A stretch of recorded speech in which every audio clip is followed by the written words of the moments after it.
Taillé-Polian. Merci Monsieur le Président, Madame la Ministre, mes chers collègues. Sur cette question de l'AME, on parle d'une population particulièrement fragile, particulièrement précaire, que nous devrions être en interrogation de comment aider, comment accompagner quand elle est sur notre territoire, car il y a des questions évidemment de santé individuelle, mais aussi des questions de santé publique.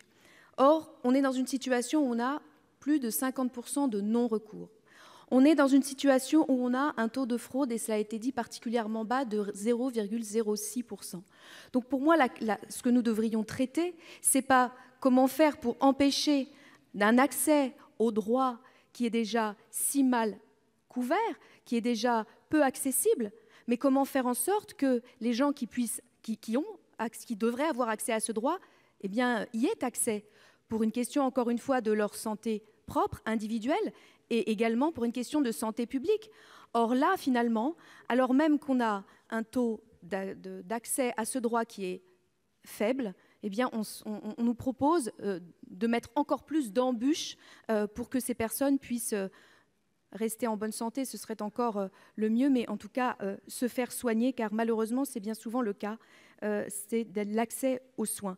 Et moi, je regrette que le gouvernement, effectivement, c'est ce que M. Joyandet a dit, on note quand même que le gouvernement évolue sur ces sujets.